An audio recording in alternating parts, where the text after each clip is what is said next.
Pues para nosotros muy importante, porque Elena Cosano ha venido a presentar aquí su libro de Teresa como mujer. Se ha hablado mucho de Santa Teresa, se han escrito y se han vertido ríos de tinta, ¿verdad, Bruno? Incluso el otro día en el encuentro que tuvimos con él, hablamos de Santa Teresa aquí, porque él fue franciscano antes que restaurador, y que cocinero, y tocamos ese tema el otro día, y se han vertido, como decíamos, ríos de tinta, pero tratar a Teresa como mujer solo lo ha conseguido Elena a través de un largo estudio que ha hecho sobre ella. Elena nació en la India y yo creo que ella nació prendida de espiritualidad toda ella, y aunque escribió pues muchas obras con anterioridad, como El viento de Viena, Cándida diplomática, hasta que no llegó Teresa a su vida, pues yo creo que realmente no se ha definido como escritora, ¿verdad? Sí, en cierta forma sí. Buenas tardes a todos. Gracias por estar aquí, todos vosotros.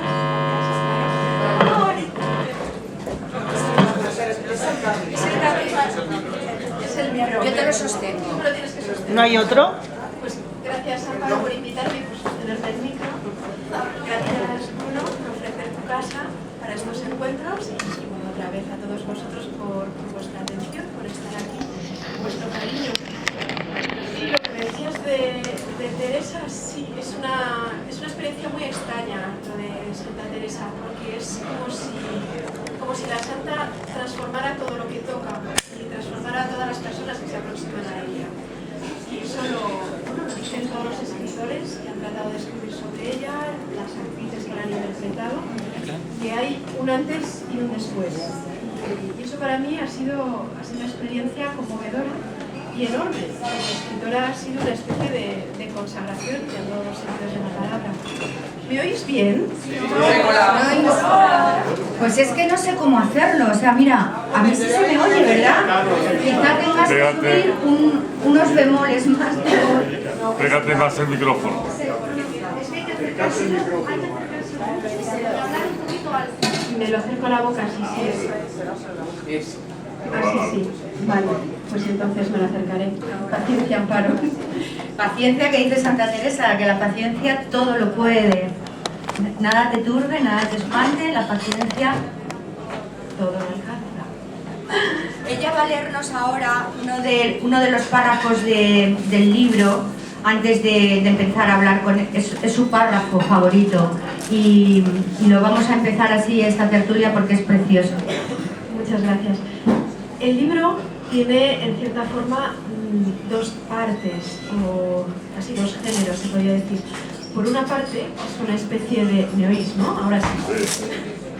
Es como una autobiografía ficticia. Es la propia Teresa, en su lecho de muerte, escribiendo sus memorias. Al escribir sus memorias. Así, es el cable. Al escribir sus memorias, rememora los momentos esenciales, cruciales de su vida. Luego, por otra parte, el libro es una especie de testamento espiritual.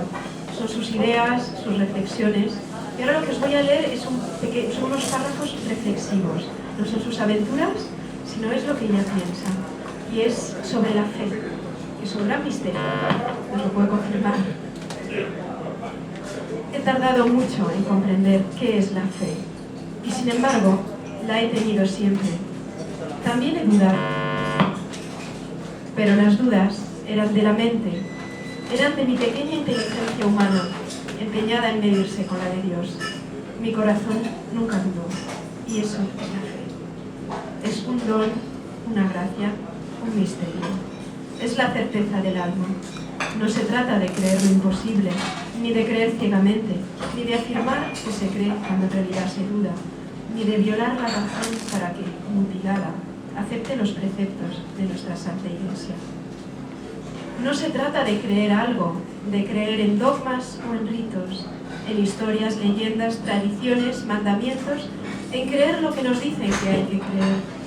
La fe es otra cosa, es la certeza del alma, como una alegría en el corazón, un palpitar de amor que impregna el mundo de luz. ¿Cómo explicarlo a quien no lo ha sentido nunca? Me cuesta creer que haya personas que nunca lo hayan sentido. Incluso creo que los animales lo intuyen, perciben el gozo de la vida, ese palpitar del amor de Dios, la certeza de que todo está bien, pase lo que pase. Yo creo que esa fe, Dios la pone muy hondo en el corazón de cada hijo suyo y que siempre está ahí, aunque la tapemos con argumentos absurdos, aunque la callemos con nuestra indiferencia, con el ruido de todos nuestros pensamientos mundanos, con el lodo de la duda.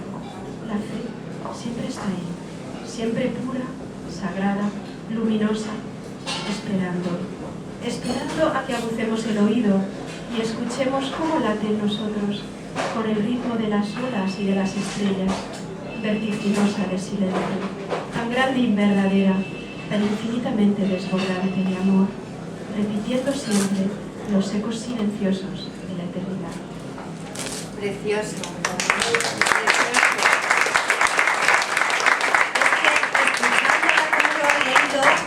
La pregunta es muy sencilla. ¿Qué te tocó de Teresa para empezar la primera?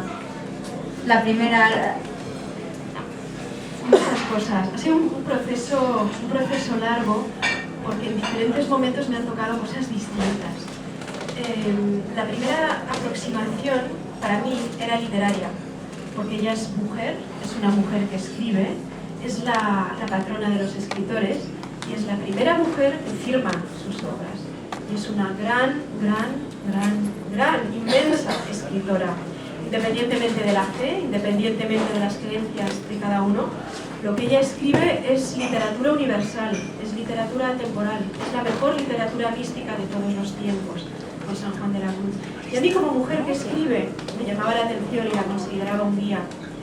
Sin embargo, cuando la leí, pues hace muchos años, como 14 o así, en el colegio, no entendí todo lo que había que entender. Todavía no lo entiendo, porque creo que si no se ha vivido es diferente, es casi imposible. Si no se ha experimentado lo que ella ha experimentado, es imposible entenderla del todo. Pero poco a poco fui vislumbrando lo que quería decir. Entonces de pronto ya no era solamente la belleza estética de lo que escribía, sino el contenido. Y el contenido es todavía más grandioso. Y luego, y eso fue lo que me determinó a escribir el libro, descubrí analogías biográficas, que es algo muy sorprendente. Analogías biográficas entre ella y yo, es algo que suena imposible, porque no, que tiene que ver una monja del siglo XVI con una diplomática escritora del siglo XXI. Es como que a priori no tiene nada que ver. Y sin embargo, hay paralelismos que a mí me han dejado anonadada. Por ejemplo, la enfermedad. La enfermedad es muy importante en la vida de Teresa. Ella tiene unos dolores físicos constantes desde la infancia que determinan en cierta forma su manera de ser. Y yo también tuve una infancia muy complicada, que en cierta forma me ha marcado, porque yo sin ese dolor perpetuo no sería escritora, porque lleva a un dualismo, a darse cuenta que el alma no es el cuerpo. El cuerpo puede sentir dolor y el alma, sin embargo, estar gozando y estar en paz. Y eso es algo que a mí me acercó mucho a Teresa. Ella tiene una voluntad enorme y me parece una mujer atemporal, admirable, porque a pesar de esa salud quebradiza, a pesar de esa fragilidad física que tuvo siempre, tiene una fuerza de voluntad que es capaz de mover montañas literalmente. Y es para mí un ejemplo de lo que puede conseguir la voluntad, únicamente la voluntad con la ayuda de Dios, sin nada más, con mucha fragilidad física.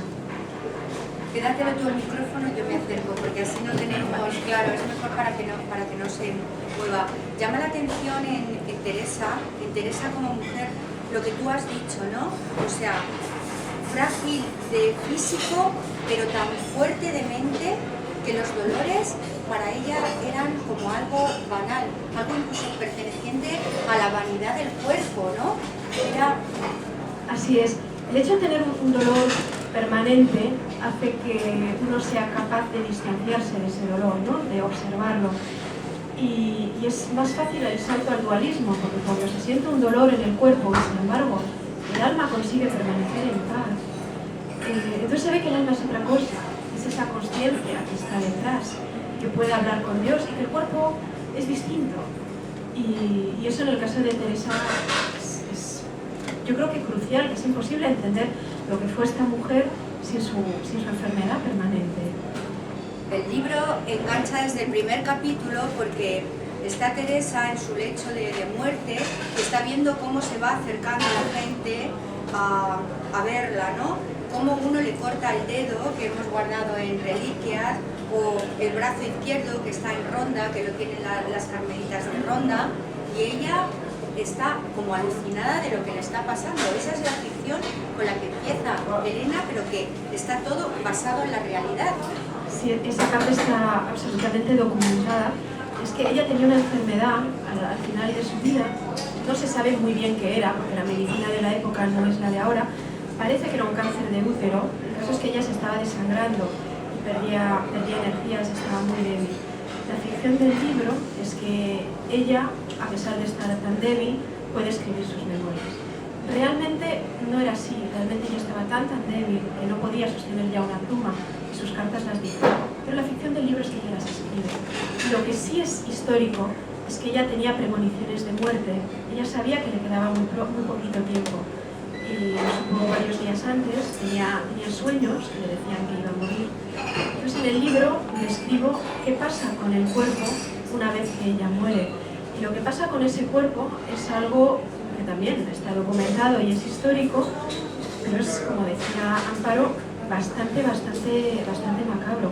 No sé si sabéis la historia, me gustaría contárosla, está muy documentada. El caso es que ella muere y la entierran a las prisas. Muere en Alba de Tormes, no muere en Ávila, y entonces, como se creía ya que era santa, el cuerpo de una santa es una especie de trofeo, es muy valioso. Entonces los duques de Alba querían que el cuerpo se quedara en Alba, pero las carmelitas de Ávila querían que fueran a Ávila, a San José. Entonces se sabía que iba a haber peleas por el cuerpo. Entonces lo que hacen fue enterrarlo muy rápido. Tan rápido que lo hicieron de mala manera, tirando piedras, entonces pues el ataúd se rompió, etc. El caso es que la entierran y pasan los meses y alrededor del cuerpo empieza a oler a rosas. Santidad. Y entonces ya empiezan a decir huele a rosas, huele a rosas. ¿Por qué huele a rosas? Y 9 meses más tarde exhuman el cuerpo. Y entonces se dan cuenta, es tremenda, está incorrupto el cuerpo. Pero la imagen es mucho más sobrecogedora porque el cuerpo está perfecto, pero todo lo demás se ha podrido. Es decir, los hábitos están llenos de moho, el hedor de los hábitos es terrible, lo tienen que quemar todo porque huelen realmente muy mal. Y sin embargo, el cuerpo está corrupto y huele a rosas. Entonces empieza una especie de procesión macabra, bajo la apariencia del amor, lo que hacen es bastante terrible. Es que pues, le quitan los hábitos, la desnudan y empiezan a descuartizar el cuerpo para hacer reliquias. Su primer biógrafo, que es el padre Rivera, lo cuenta y las imágenes son absolutamente tremendas. O sea, hay cosas como la descripción de ese cuerpo desnudo de una monja de 60 y tantos años, que en la época era mucho, porque ahora 60 años es muy joven, pero en esa época hay que pensar que la madre de Teresa murió con 33. La esperanza de vida era corta, entonces una mujer de 60 y tantos era una mujer muy longeva, era pues, casi una anciana. A esta señora que lleva muerta 9 meses y que es monja y que es anciana, la desnudan y empiezan a contemplar su cuerpo desnudo. Y empiezan incluso a describir sus pechos. Es algo que a mí me parece absolutamente irrespetuoso y macabro, pero lo describo en este libro porque hablamos de Teresa, la mujer, y el caso es que los que están ahí reunidos, empezando por el padre Rivera, empiezan a admirarse ante esos pechos tan altos, tersos, firmes, blancos y redondos. Y a mí es algo que me parece sobrecogedor. Y luego empiezan a descuartizar el cuerpo. Y describen cómo lo hacen, y describen que era sin esfuerzo, que cogen un gran cuchillo y que el cuchillo se hunde en las articulaciones como si fuera queso fresco, y se lo empiezan a repartir. Entonces uno se lleva un brazo, otro se lleva una mano, las vísceras van para un lugar, y ella, en su lecho de muerte, viva todavía, tiene esa premonición de lo que va a ocurrir con su cuerpo. Su amado, porque es una persona con quien tuvo un vínculo de amor puro, muy hermoso, que es el padre Gracián. El padre Gracián, que fue pues, el primer carmelita descalzo, se lleva un dedo suyo, que lo corta él, se lo lleva y lo lleva como amuleto. Y siempre dijo que gracias a ese dedo estuvo muy protegido. Pero independientemente de las creencias de cada uno, de si es bueno o es malo tener reliquias, que eso es otra discusión, el hecho es que a Teresa debió sobrecogerla esa visión, porque aunque estés muerta y ya te da igual, y el cuerpo pertenezca a la tierra y el alma se vaya a ver a Dios, pero independientemente de eso, ver a seres a los que has querido descuartizar tu cuerpo y llevarse recuerdos debe ser bastante sobrecogedor. Uno de esos recuerdos, el otro día lo hablábamos Elena y yo, sabéis que la mano incorrupta de Santa Teresa está en Ronda, la tienen las Carmelitas de Ronda, pero en la época cuando Franco empezó con sus batallas, la mano le llegó a Franco y le dio tanta suerte que cuando el obispado de aquí de Málaga quiso reclamar la mano para que volviese aquí, él dijo que hasta que no falleciese no iba a salir porque la tenía en su mesita de noche, guardándola como una auténtica reliquia, y la suerte que le dio fue tal que efectivamente, es que yo he estado con las monjitas, allí subo mucho habitualmente, y la mano la tienen como si fuera un auténtico fetiche, es milagrosa. Hicimos como curiosidad os cuento que hicimos para Telecinco, para el programa de Teresa Campos, un reportaje, y nada más salir ese reportaje se colapsó la centralita de Telecinco y aquí subían en peregrinación a Ronda porque decían que salvaba, que era una mano que salvaba, que hacía que la señora que no podía tener niños los tuviese. O sea, se sigue en el siglo XXI teniendo esa fe en la mano de Santa Teresa, por ejemplo, esta porque la tenemos aquí cercana. Quiero decir que cuando Franco la devolvió con un guante de plata precioso, con todas sus insignias puestas, con todos los rubíes. O sea, solo por fuera la mano de Santa Teresa ya vale un pastón, que espero que no la roben nunca allí, ¿sabes? Pero que, fijaros, eso es solo la mano. ¿Qué sentiría ella cuando poco a poco se le fue despojando de cada uno de sus miembros, ¿no? Yo guardo también una pequeña reliquia en casa, lo tengo que decir. Ay. Del convento de Malagón. Es que sabéis que cuando fue fundando los conventos iba dejando en cada sitio parte de su vestuario, de sus... ¿Verdad? Pues bueno, tú eres la que has escrito el libro, ¿verdad? Tengo una presentación en Malagón, precisamente, la primera quincena de junio. ¿En serio? Me voy Sí, contigo. venga. Me crié ahí, eché los dientes en ese convento. No, pero lo de Teresa, para mí, pero eso es mi visión personal, no es la mano, no es que la mano tenga un poder especial, es que ella transforma y ella ayuda a las personas que se encomiendan a ella. Yo hice un experimento. Empecé a leer el libro de la vida, y en el libro de la vida ella habla de que ella siempre se encomendaba a dos santos, que son el glorioso San José y la gloriosa María Magdalena. María Magdalena, que la portada del libro... Sí, me gustaría hablar después de la portada porque la portada tiene también una historia que es muy peculiar. Bueno, el experimento que hice fue seguir los consejos de Santa Teresa. Ella decía que el glorioso San José era el más poderoso de todos los santos porque durante su estancia en la tierra había sido el padre putativo de Jesús, y que entonces ahora en el otro mundo Jesús le consideraba su padre, y que entonces si San José intercedía y pedía algo, pues Jesús, como había sido su padre, pues siempre se lo concedía. Y que ella decía que si alguien tenía curiosidad o no lo creía, que lo intentaran, porque ella apostaba básicamente que eso se cumpliría. Y entonces yo, pues bueno, como no se pierde nada por probar, pues un tanto escéptica, pero en plan juego, pues lo hice. Entonces hice una oración a San José, poniendo a Teresa por testigo, que era que yo quería escribir un libro sobre Santa Teresa, que fuera fiel al espíritu de la santa, y otra cosa es que necesitaba escribirlo muy, muy, muy rápido, lo cual era un milagro, porque la editorial tenía unos plazos draconianos y me pedían el libro en pocos meses, cosa que era pues materialmente imposible. Entonces yo pedí ese milagro. Quiero ser fiel a la santa y quiero que por favor me lo dicte, porque a mí no me da tiempo. Y bueno, aquí está el libro, y yo hice una promesa: si esto surge, yo lo diré en público como gratitud que me concedieron un milagrito. Así que bueno, pues cumpliendo la promesa, tengo que dar gracias aquí, que aquí está el libro, y a veces me daba la impresión de que me lo estaban dictando, porque realmente fue muy veloz la escritura. La parte de documentación fue lenta, fue obviamente de estudio, pero la parte de escritura fue sorprendentemente rápida, como si realmente me estuvieran... Una canalización absoluta, ¿no? Así fue. Puede ser eso, porque no solo Teresa se manifiesta de esa manera, o sea, a Elena dice que le dictaba, pero es que ahora, antes de ayer estuve con Paz Vega, ¿recordáis la película de Ray Loriga, la de Teresa de Jesús, que hizo Paz Vega en el cine? Pues Paz me decía lo mismo el sábado que estuve con ella, es que me metí en el papel y no era yo la que hablaba, es que no era ni siquiera el discurso, que se me pone la carne de gallina al decirlo, pero es así, es que me metía en el papel y no era ese el guión, la frase que estaba diciendo, y me dijo Ray Loriga, déjalo, sigue diciendo esas frases, son mejores que las que yo he escrito, y Concha Velasco igual cuando hizo la obra de teatro. O sea, ¿qué tiene esta santa que se nos mete por los poros de la piel? Que sigue muy viva. Quería hablaros de la portada, si me lo permites. Sí, por favor. Es que esta portada tiene toda una historia, porque sabéis que recientemente cerramos el 5º centenario, el 28 de marzo la santa cumplió 501, entonces ya cerramos el 5º centenario de su nacimiento.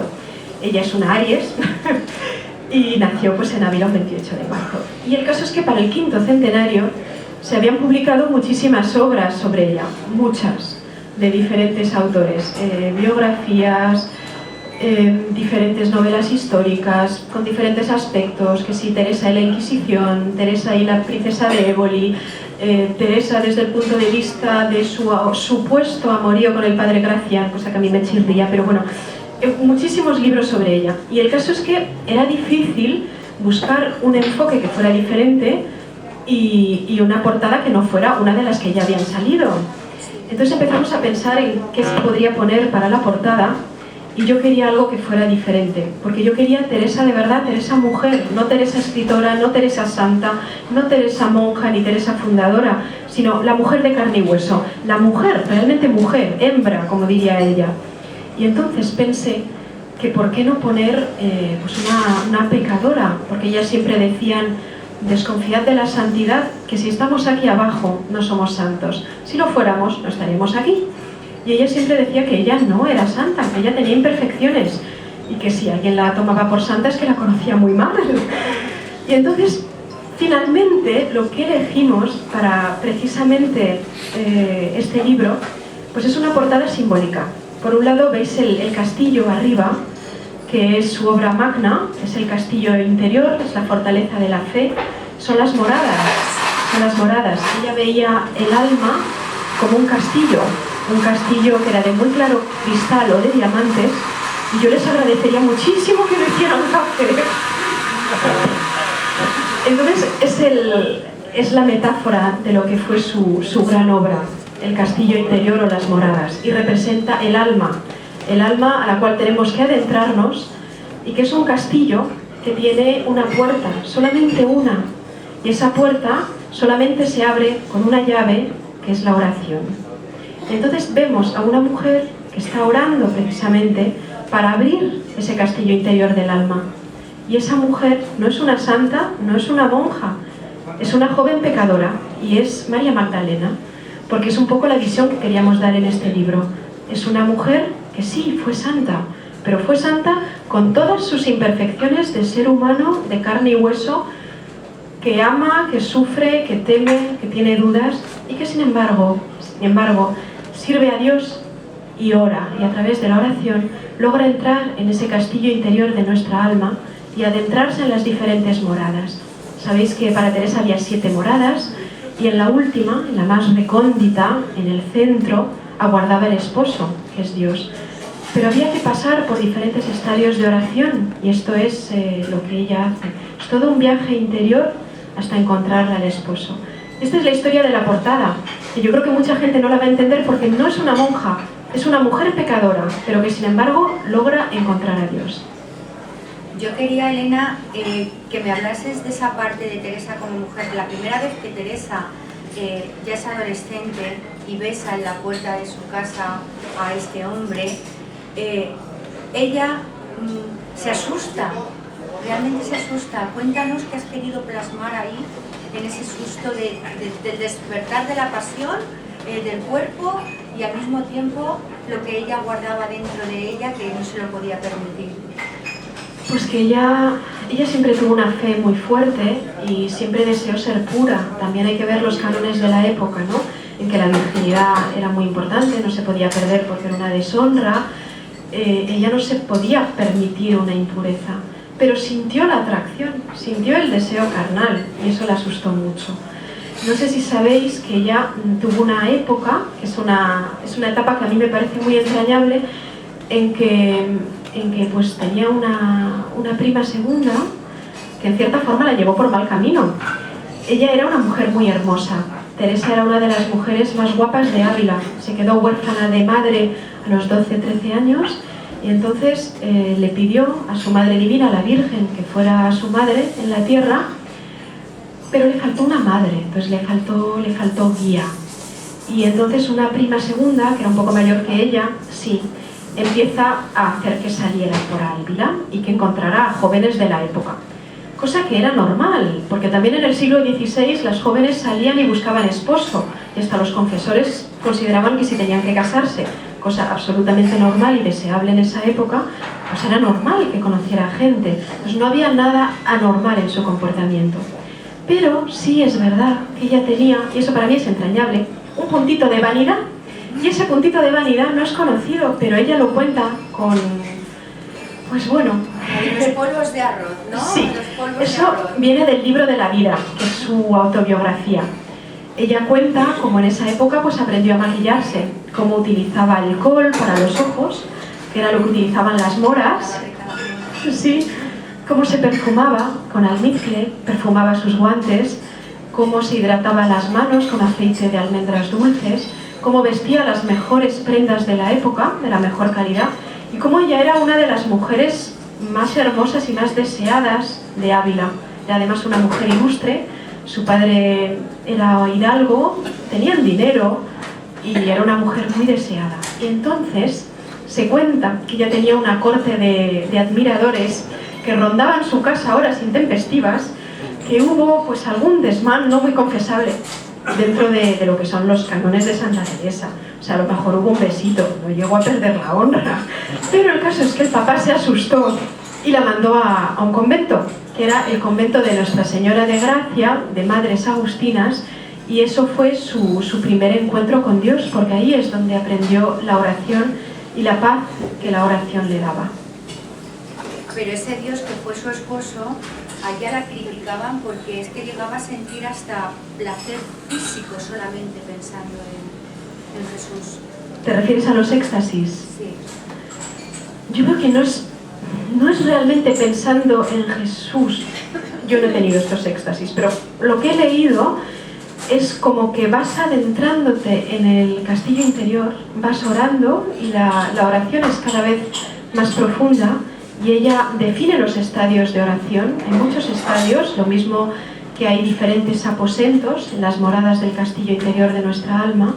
Y cuando llegas al centro te encuentras con el esposo, que es Dios. Entonces no solamente pensar en Jesús, es que cuando llegas, es la fase unitiva del éxtasis.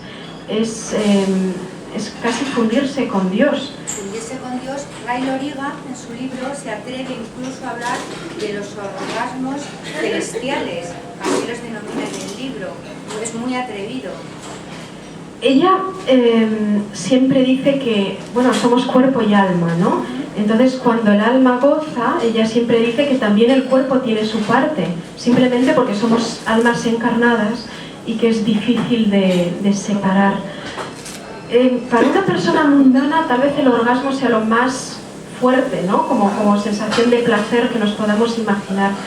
Yo creo que hay una diferencia, y que es que el orgasmo en cierta forma está localizado y que el éxtasis es más una sensación de gozo oceánica que invade el cuerpo y que lo hace estallar en 1000 pedazos y que hace que el cuerpo en cierta forma se una con su creador, ¿no?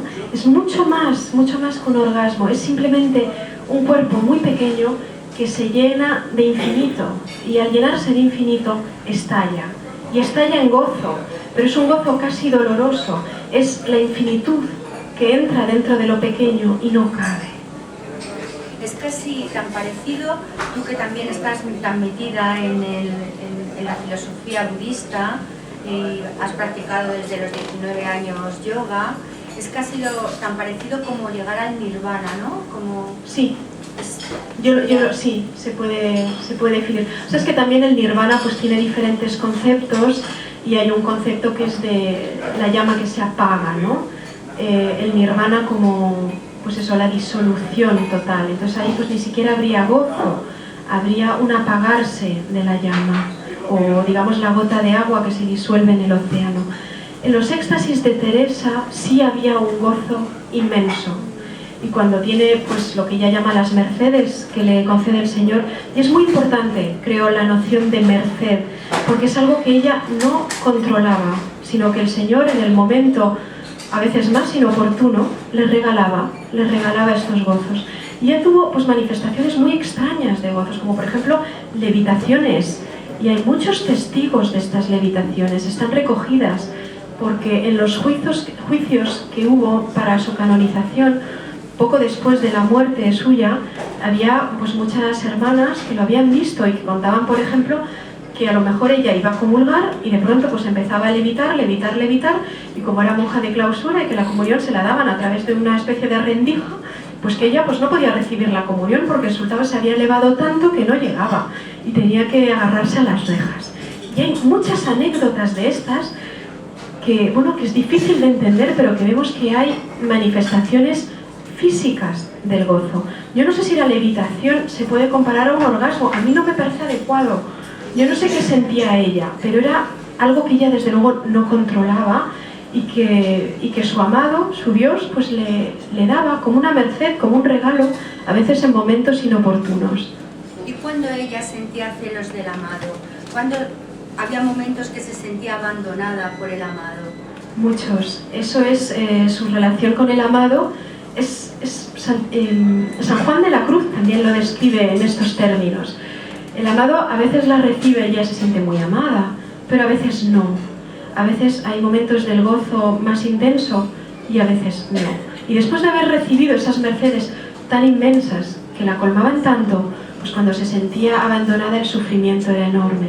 Y eso es lo que San Juan denomina la noche oscura del alma, y que todos los místicos describen de una manera u otra. Es decir, el alma, una vez que ha sentido esos placeres tan fuertes, tan inconmensurables, de pronto se ve abandonada en la tierra y quiere unirse con su Creador, y por eso el muero porque no muero, porque el estar encarnado en un cuerpo de dolor y con todos los sinsabores de la vida cotidiana, después de haber gozado lo que ella había gozado, pues es un sufrimiento terrible, y sin embargo a veces el amado se esconde, y eso creo que más que Teresa, quien mejor lo describe es San Juan de la Cruz, porque es ese alma que va en busca del Creador y a veces se siente abandonada. Y bueno, la noche oscura del alma, pero después de la noche oscura, tras el momento más oscuro de la noche, el momento más negro es aquel que precede al amanecer.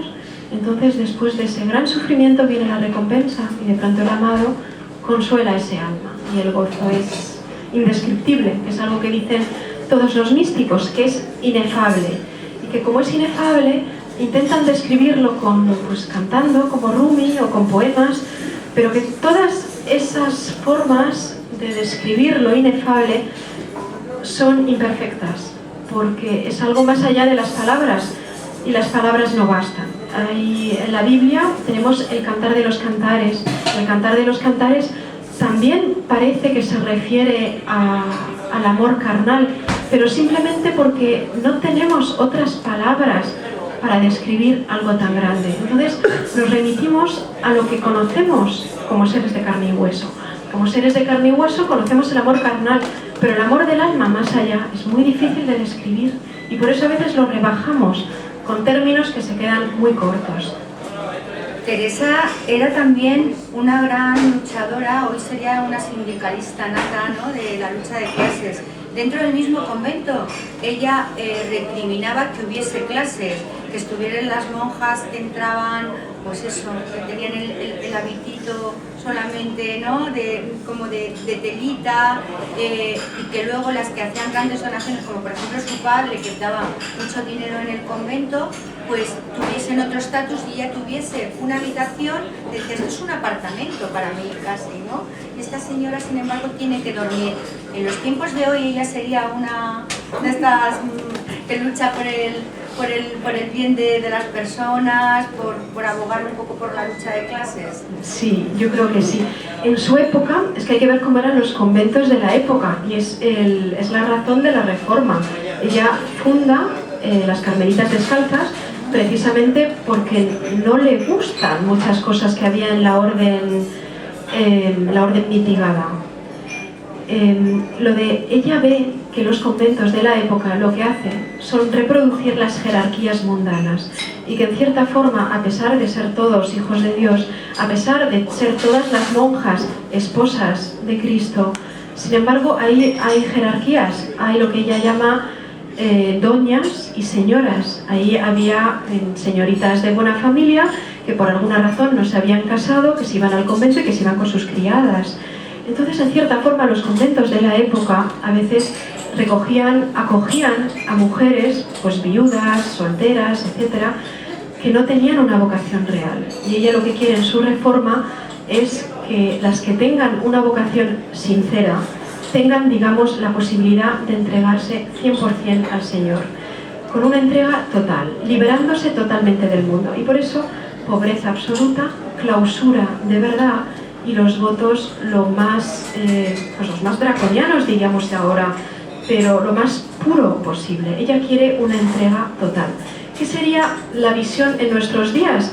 Pues a lo mejor sería un poco como el Papa Francisco renovando la Iglesia, porque también su época era una época de cambios con la reforma, era la reforma luterana, había un cisma en el interior de la Iglesia, por eso eran tiempos tan difíciles. Ella hablaba siempre de los tiempos recios. Actualmente es una época muy similar. No se sabe lo que haría, a lo mejor sería una Teresa de Calcuta, o sería algo parecido al Papa Francisco, o montaría una ONG para, no sé, salvar a niños discapacitados.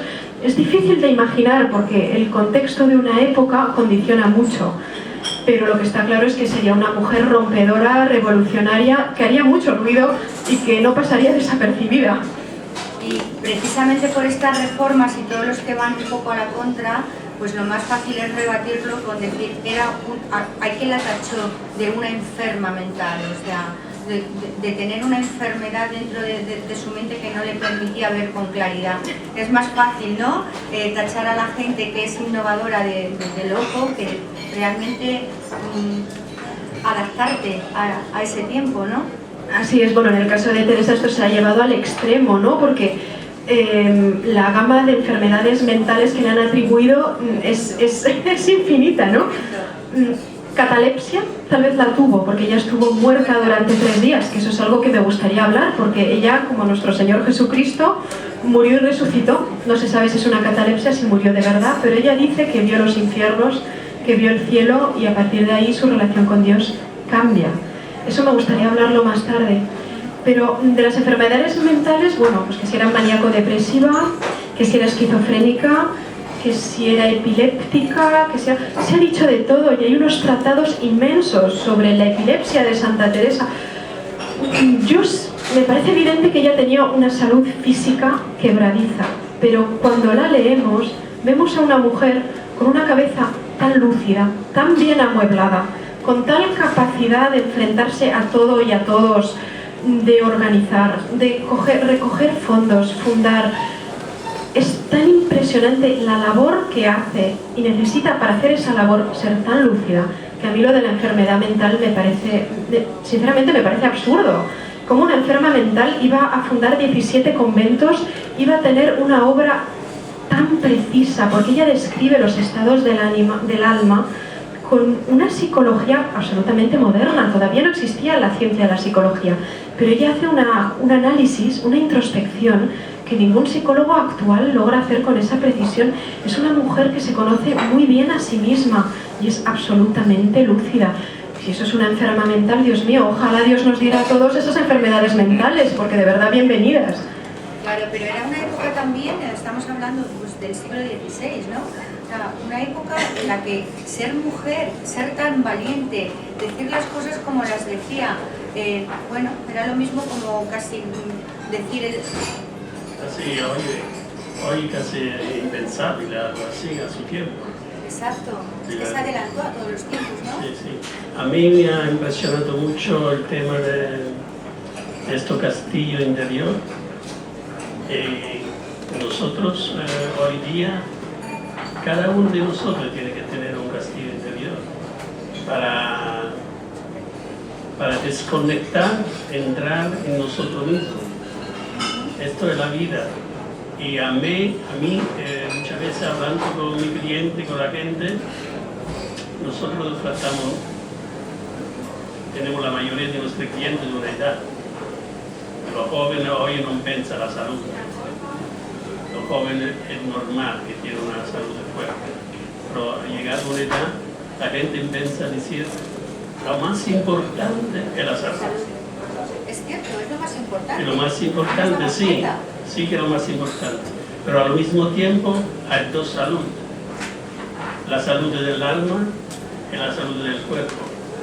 Si llega una edad, tenemos que dejar la tierra. Pero si no tenemos la paz interior, la final es una guerra. Entonces ahí está que mejor a una edad, posiblemente no tener la salud corporal que sea al 100%, pero tener la salud del alma al 100%.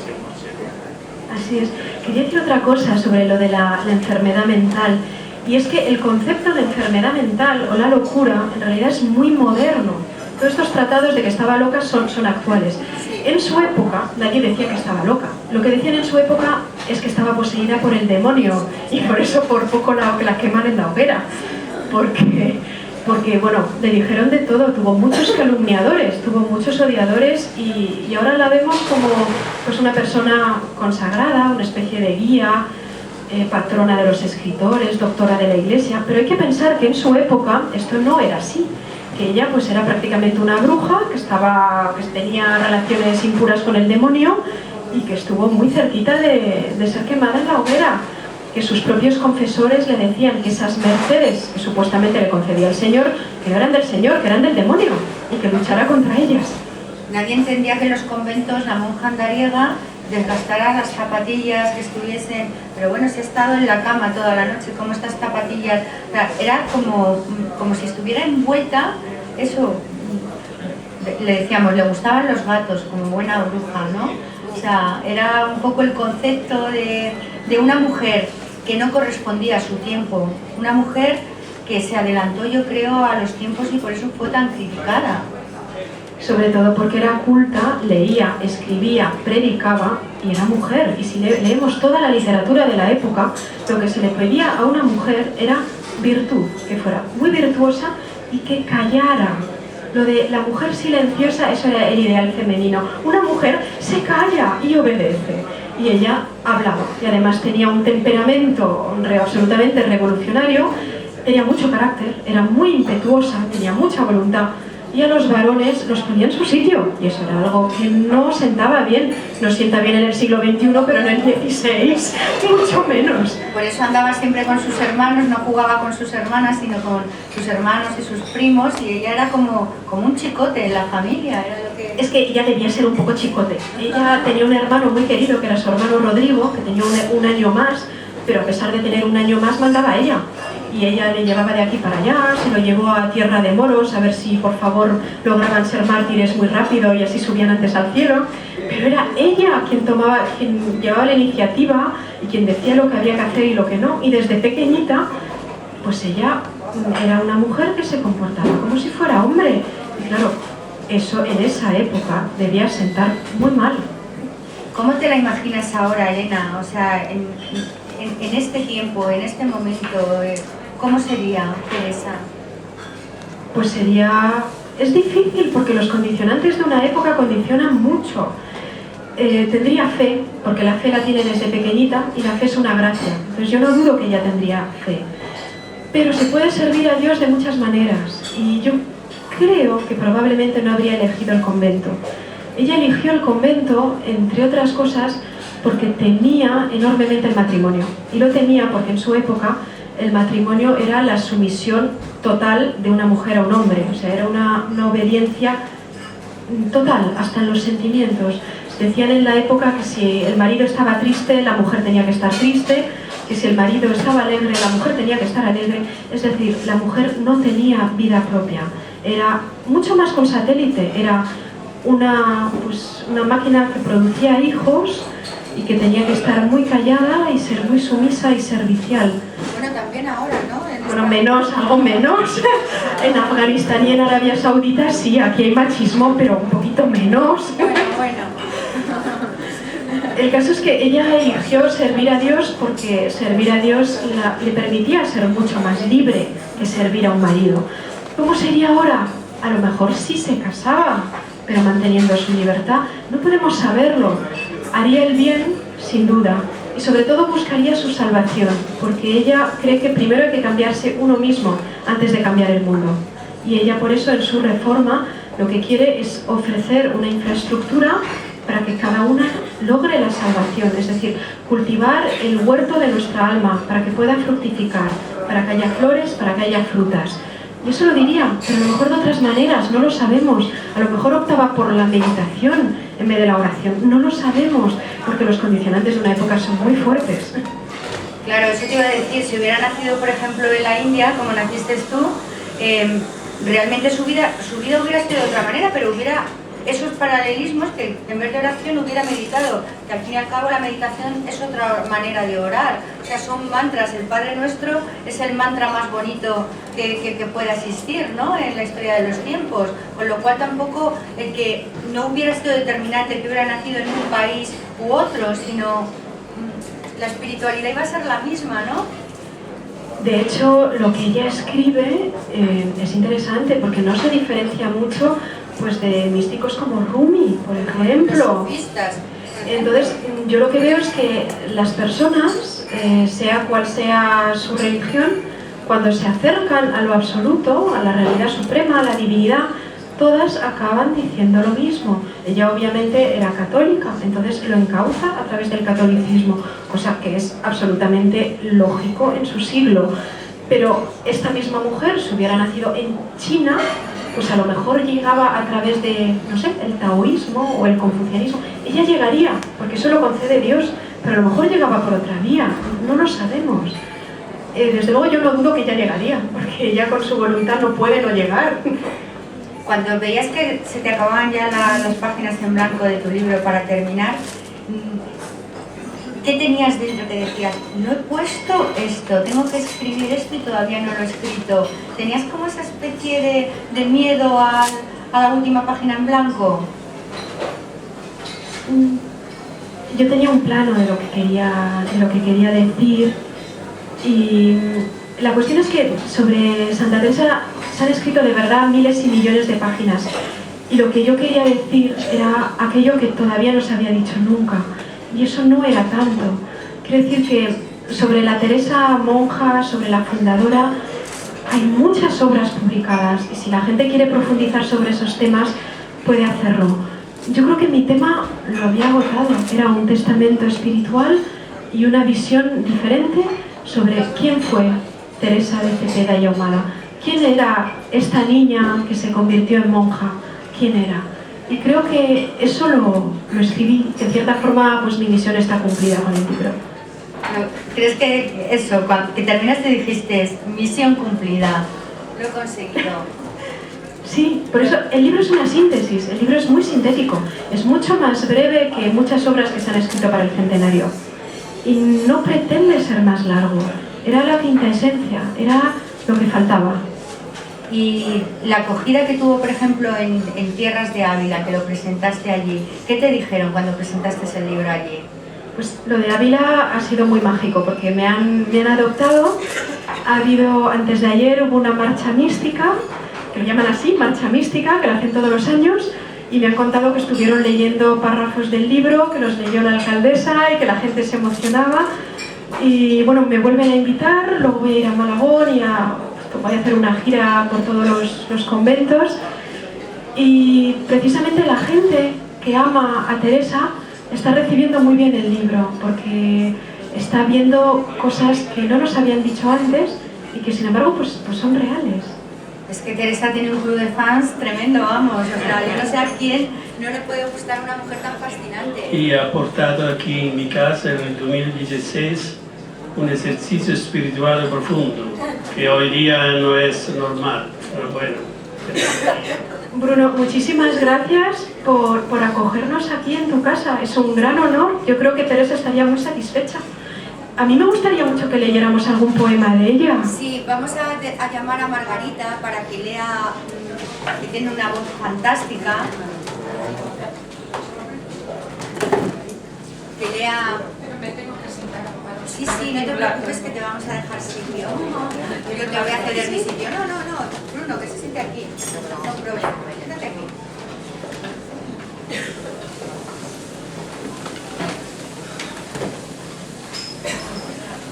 Bueno, realmente le pongo en manos de Teresa porque no estoy muy dulce yo en estas cuestiones, ¿no? ¿Se la oye bien o se la acerco más?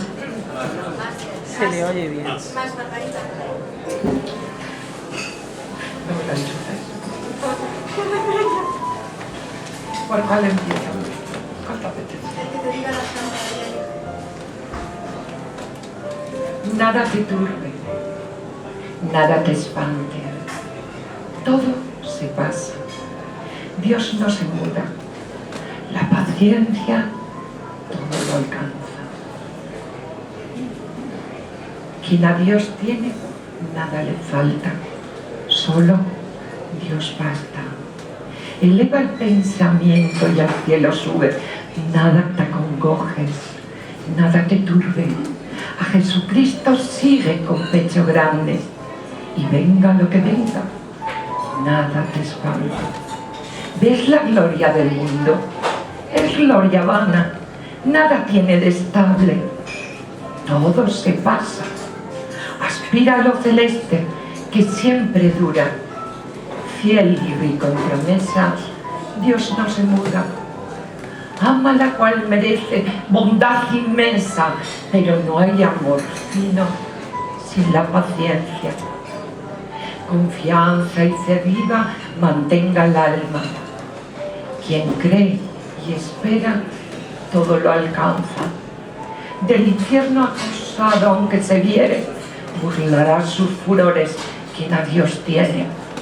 Véngale desamparos, cruces, desgracia, siendo Dios su tesoro, nada le falta. Id pues bienes del mundo, id dichas vanas, aunque todo lo pierda, solo Dios basta. Solo Dios basta.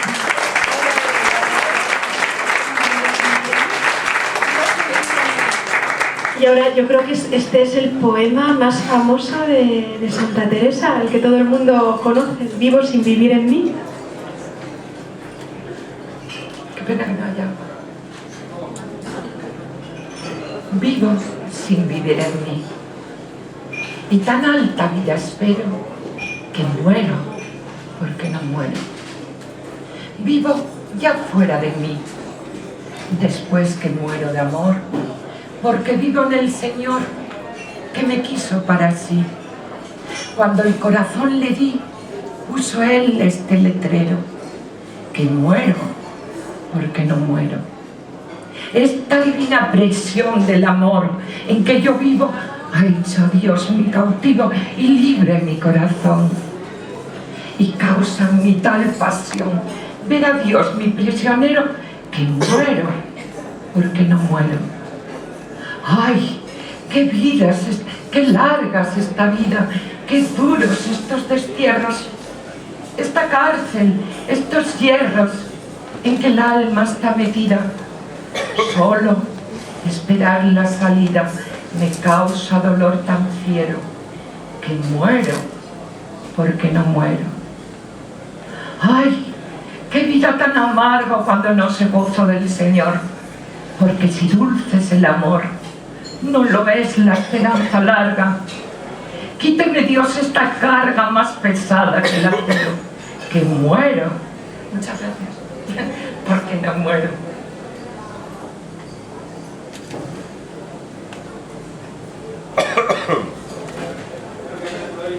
Solo con la confianza vivo de que he de morir, porque muriendo el vivir me asegura mi esperanza.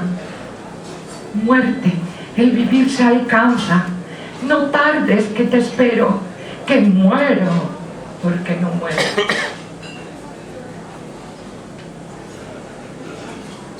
Mira que el amor es fuerte, vida, no me seas molesta. Mira que solo me resta para ganarte, perderte. Venga ya la dulce muerte, el morir venga ligero, que muero, porque no muero. Aquella vida de arriba, que es la vida verdadera, hasta que esta vida muera, no se goza estando viva.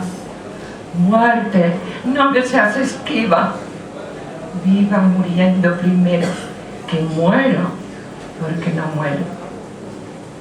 Vida, ¿qué puedo yo darle a mi Dios que vive en mí, si no es perderte a ti para merecer ganarle?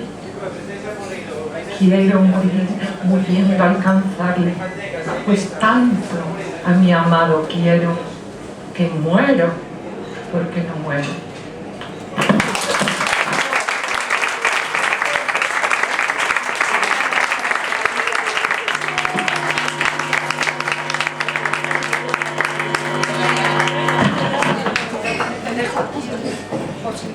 Y ahora os vamos a dar paso porque seguro queréis preguntar a Elena curiosidades de... Venga, un robito enganchado. ¿Quién preguntaba por ahí? Ya está enganchado. Vamos, Elena. Yo conozco un poco... Fuerte, por favor, que lo das. Algo de tu vida, de tu andanza como diplomática y más de eso. ¿En qué te identificas tú con Teresa? ¿En qué? Primero la enfermedad, una infancia dolorosa. Ella con sus problemas de hueso y yo con los míos. Su diagnóstico no se conoce y el mío también fue muy turbio, pero me duró 10 años la enfermedad. Luego la llaman la monja andariega. Ella viajó mucho por España y yo también. Cuando sus hermanos se iban a América, notamos un puntito de... no de envidia, porque es un alma grande y no sentiría envidia, pero sí de nostalgia. Ella también deseaba viajar. ¿Se me oye? Los viajes, la espiritualidad y la enfermedad es lo que me une a ella. Y luego ciertos símbolos que he descubierto en su obra. Por ejemplo, yo desde niña escribo sobre mariposas. Uno de mis libros de cuentos se llama Mariposas. Y descubrí que Teresa también. Teresa utiliza mucho la imagen de la mariposa para describir el alma. Es decir, el alma que no está transformada es como una oruga o un gusano que se arrastra por el lodo. Tiene que hacer su capullo. Para hacer su capullo necesita recogimiento, necesita soledad, necesita silencio. Eso para ella es el convento, es la muerte. ¿Por qué la oruga, antes de convertirse en mariposa, tiene que morir? Muere como oruga y renace un ser mucho más grande, más libre, más bello, que es la mariposa, que ya puede volar. Cuando vuela, se despega de la tierra y lo ve todo con otra perspectiva. Eso es la mariposa. En ella y en mí, yo lo escribía desde pequeñita sobre mariposas, sin haberla leído. Y luego, pues en las cartas, ella utiliza mucho el concepto de mariposas. A sus hijas, las carmelitas descalzas, las llamaba mariposas, porque la mayoría, si no eran libres, por lo menos estaban en camino y pronto lo serían. Las maravillosas mariposas y su metamorfosis. Yo también soy de pintar mariposas desde que soy chica, sí. Por ahí. ¿Usted iba a preguntar? Ay, he visto un dedo por ahí. ¿Alguien más quiere hacer alguna pregunta sobre...? Sí, yo quiero preguntarte si tú crees que hay muchas Teresas como ella hoy en día por el mundo, lo que pasa que al no escribir, no tienen esa proyección, ¿O es ella única, fue la elegida, entre otras? O sea, la pregunta es si creo que Teresa es un ser único e irrepetible o si hay otras Teresas. Sí. Bueno, yo creo que Teresa como tal, con su biografía, pues sí, es única, porque es una combinación única de talento literario, talento para fundar, como organizadora. Tal vez ella sea única, pero sí hay otras versiones de Teresa, ¿no? Veo, por ejemplo, otra que lleva su nombre, la Madre Teresa de Calcuta, que parece que la van a canonizar. Yo la veo como una Teresa moderna. Yo estoy segura que hay otras Teresas que también son rebeldes, que también son revolucionarias, que son tremendamente bondadosas y que sirven a Dios de otras maneras. Yo creo que sí. No vamos a repetir la misma Teresa, porque esa es el condicionante de una determinada época y de una determinada biografía. Pero sí va a haber versiones como... Sí, otras versiones. Claro. Primero darte la enhorabuena por el libro, por la presentación, que ha sido muy bonita. Un poquito más alto, que tengan todas. Y quería preguntarte, has hecho mención antes que estuvo casi considerada al borde de la brujería y que se libró de ser quemada como bruja. Entonces yo quería preguntarte si en ese momento histórico que ocurrió eso, ella cómo consiguió librarse de eso, si fue por la posición de su padre, porque era una familia bien, o fue por otro motivo, porque en aquellos días, cuando les daba por alguien, iban por él hasta que acababa. Sí, por la posición de su padre no, porque sabes que es verdad que eran poderosos, tenían dinero, eran hidalgos, pero era una familia de judíos conversos, y eso no es particularmente favorable ante la Inquisición. Ella tuvo protectores poderosos. Tuvo señoras como doña Guiomar de Ulloa, que la acogió en su casa y que tenía muchos contactos. Por ejemplo, uno de estos contactos era Fray de Alcántara, que era prácticamente santo, un hombre que tenía una reputación de santidad tan enorme que cuando le dio el visto bueno y dijo no es el demonio, realmente esta mujer está con Dios, todos se acallaron. Entonces fue más bien el hecho de que era una mujer muy inteligente y se supo rodear muy bien y buscó apoyos poderosos. Tuvo también en contra a la princesa de Éboli, que denunció su manuscrito, el libro de la vida, ante la Inquisición, y estuvo varias veces ante el punto de mira de la Inquisición. Pero ella siempre salió airosa. Ella siempre dice que, bueno, nada te turbe, quien a Dios tiene, todo lo tiene. Y ella se consideraba esposa de Cristo, y con un esposo tan poderoso, ¿qué podía ocurrirle a ella? Ella siempre se rió de la Inquisición. Consideraba que teniendo a Dios por esposo no podía pasarle nada. Por favor. Interesante lo que has dicho sobre la Madre Teresa de Calcuta. Yo me pregunto si no es una reencarnación de Santa Teresa de Ávila. ¿Y tú sabes algo de la vida de Santa Teresa de Lisieux? La otra Teresa francesa. Sí. Son tres Teresas que van a... que el Papa va a anunciar que va a beatificar a Teresa de Calcuta, la va a nombrar santa. Y llevan además el mismo nombre. Es como si el nombre llevara una determinada energía. Es muy peculiar. No sé lo de la reencarnación. Lo de la reencarnación no es católico. Entonces la propia Teresa diría, qué horror reencarnarme, yo no, yo me voy con Dios, yo no quiero volver. Ella no querría. Un hindú te diría, pues sí, pues lo mismo vuelve.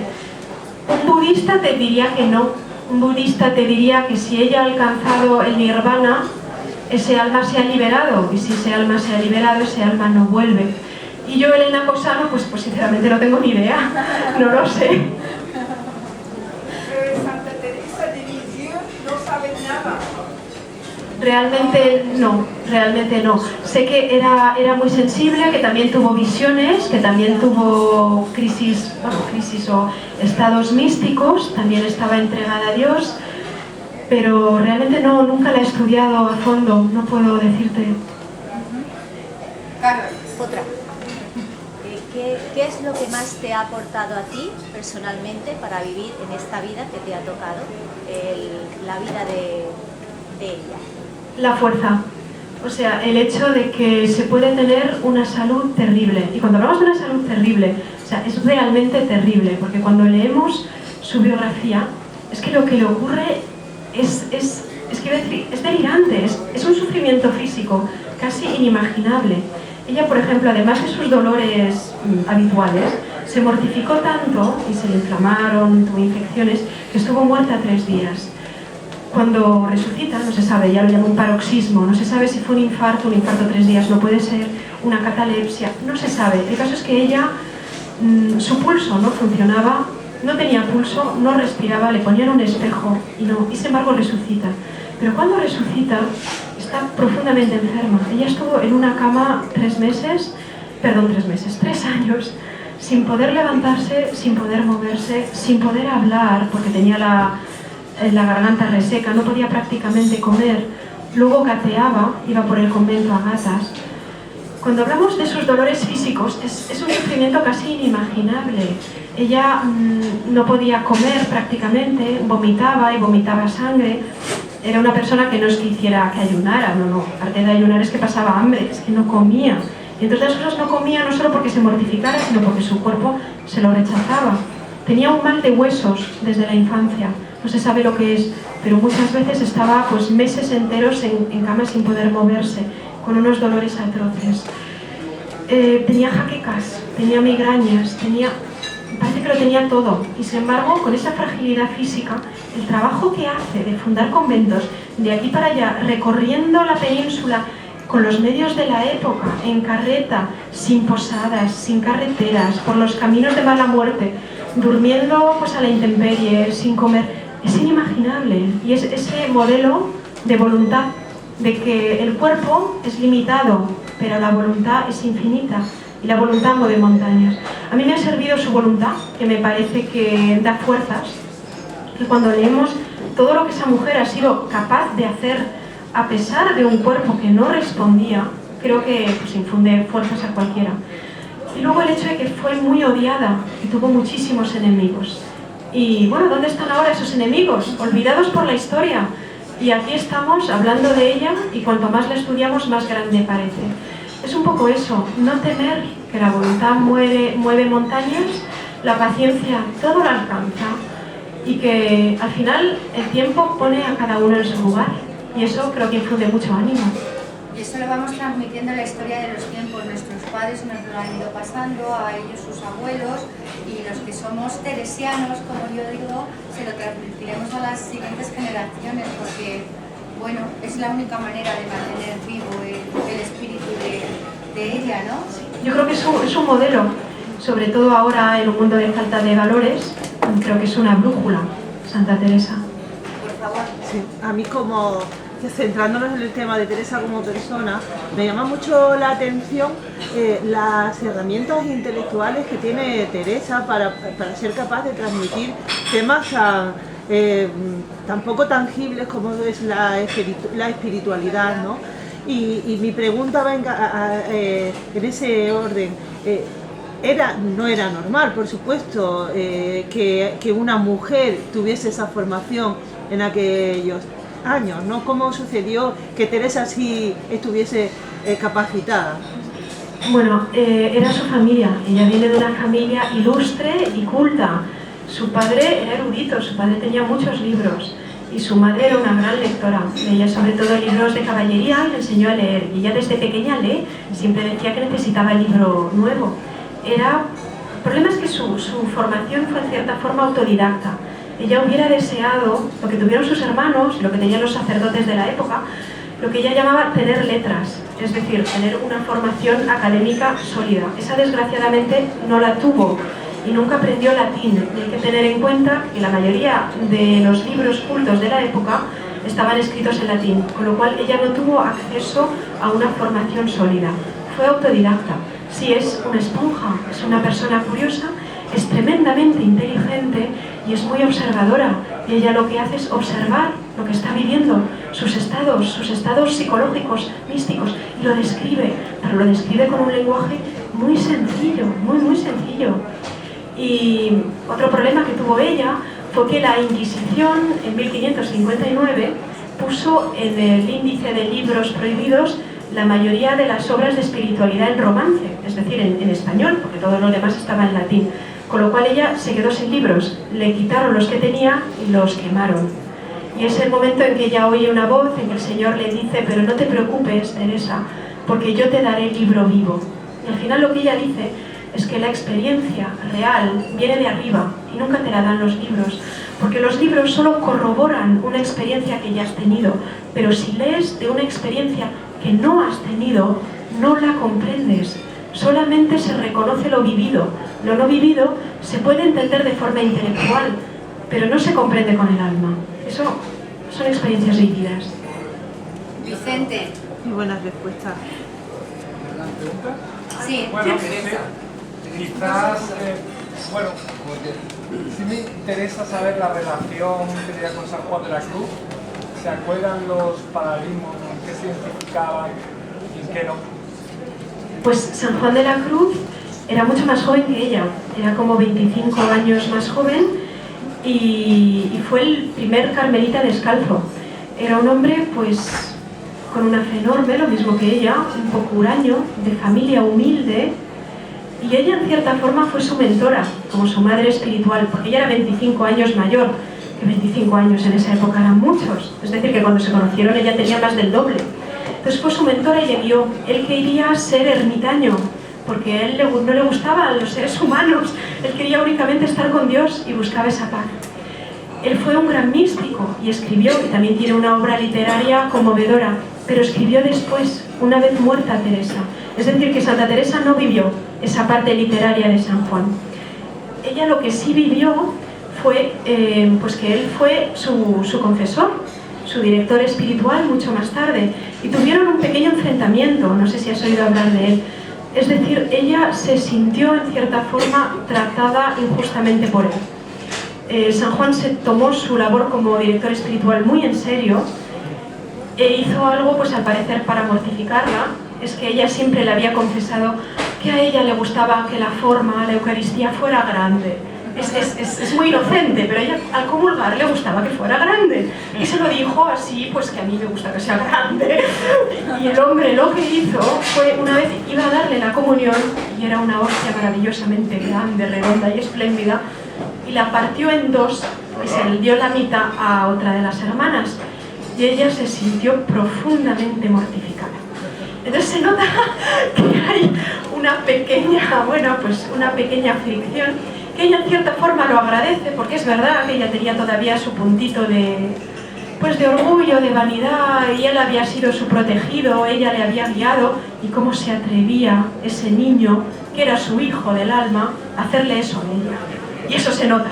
Y le atacó la soberbia, que ella decía que la soberbia era lo peor que ella tenía, que la tuvo que trabajar, ¿no? O sea, era su pecado capital, la soberbia. El de todos es el pecado de los ángeles caídos.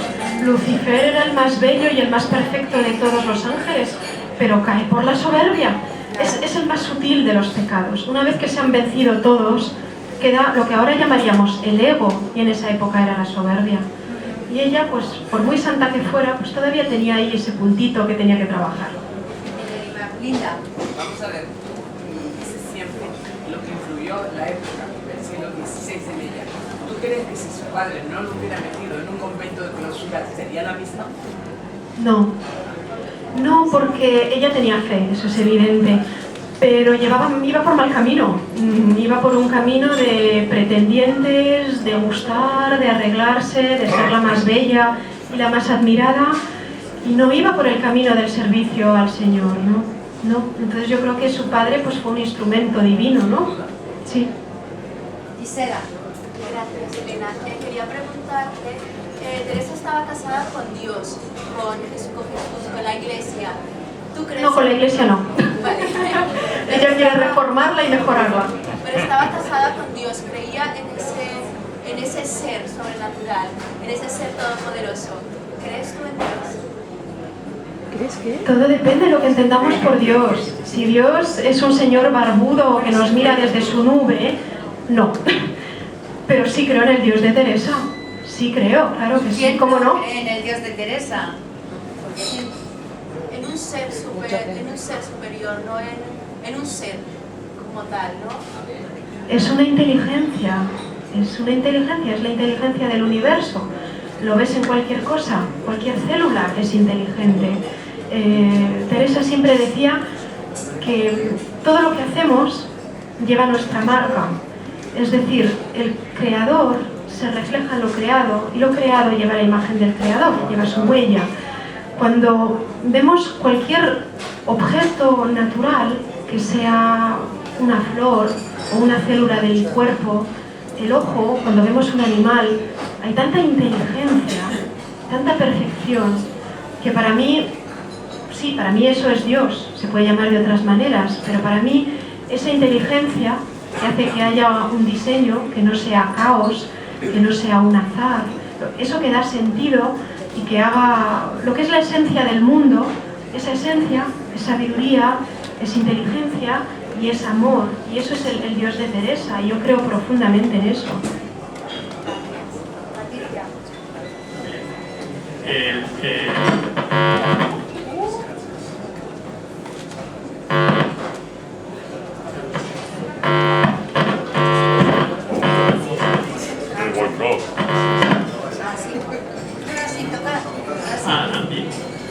Bueno, hoy día todo el mundo cree en Dios. Dios es la natura, la fuerza, la belleza.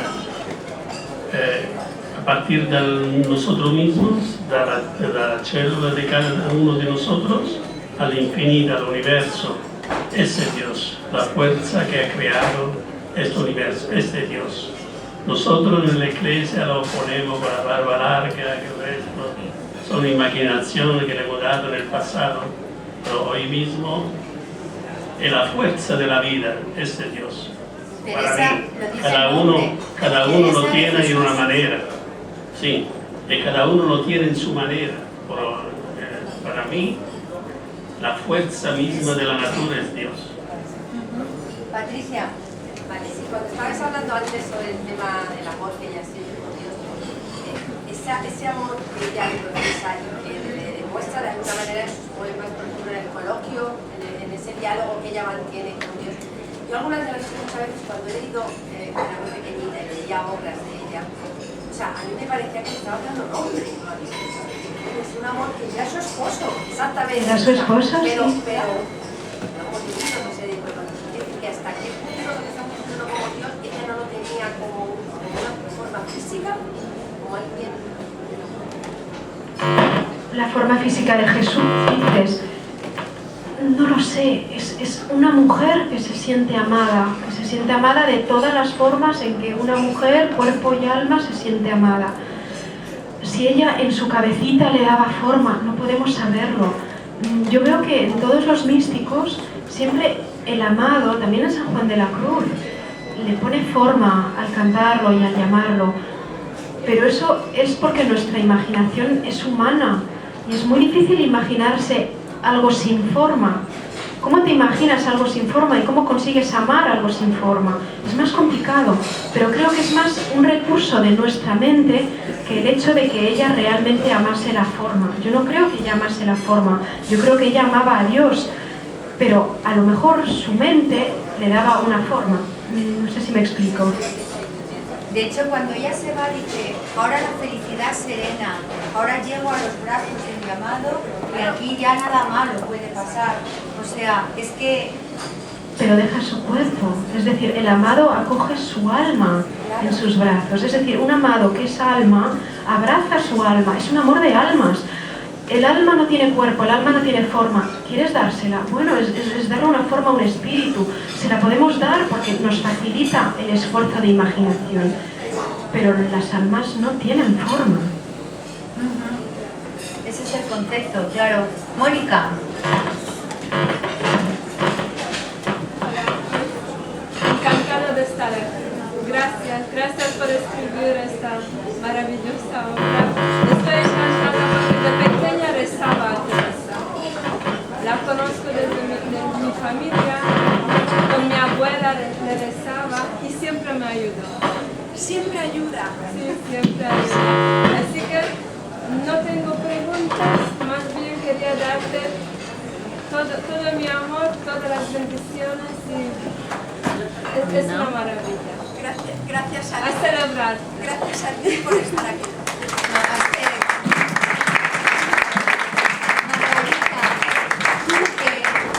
Que has leído con esa pasión y con esa devoción los versos. ¿Este es mejor? ¡Onda! ¡Esto es una maravilla! Mira, siempre llega todo al final. Como diría, la próxima vez nos apuntamos a esto desde el principio, ¿eh? Imaginaros. Yo voy a hacer una cuña publicitaria. Queridos amigos, tenéis ahí el libro con todas las bendiciones de la Santa. Llevaoslo a casa.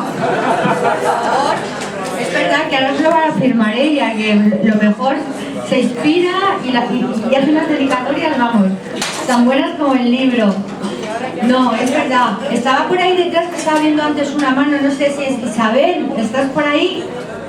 No sé, he visto antes una mano y desde aquí es que no tengo mucha perspectiva, pero podéis preguntar, ¿eh? Ella era.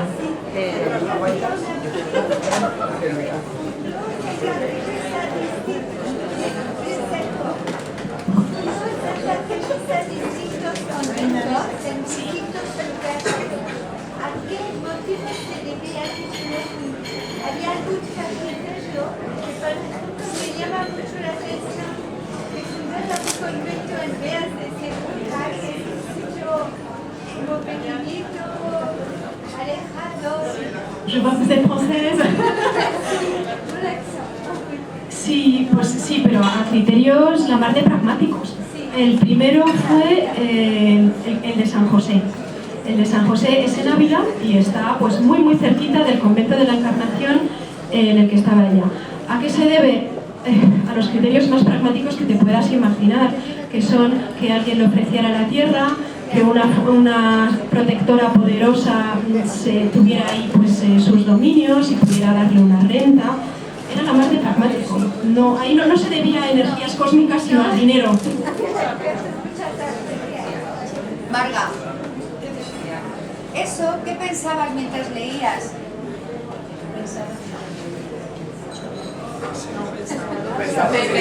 Me salió totalmente como lo haría Teresa con el de arriba.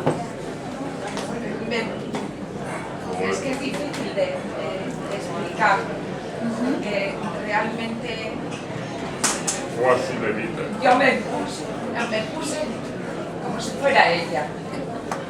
No, porque si no, no te sales. Es decir, estás enamorada de él, vives en no sé, es que es tan bonito cuando realmente lo lees, lo relees. Porque emociona, es que emocionas leyéndolo, ¿sabes? Cuando te estábamos escuchando, eso, cierras los ojos y... Señor Bruno. Yo pienso, Elena, que hoy hemos hecho aquí el primer ejercicio espiritual. Sí, además de verdad. Esto sería importante con ella a la cabeza de repetir su otro tema diferente, la vida de hoy moderna con ejercicios espirituales de una temporada. Entonces sería muy importante elegir a ella, Elena, como maestra de ejercicio espiritual.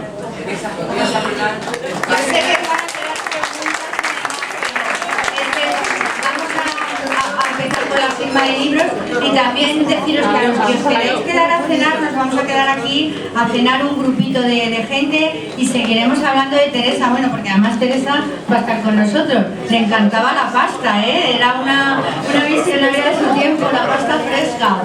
Muchísimas gracias a Elena.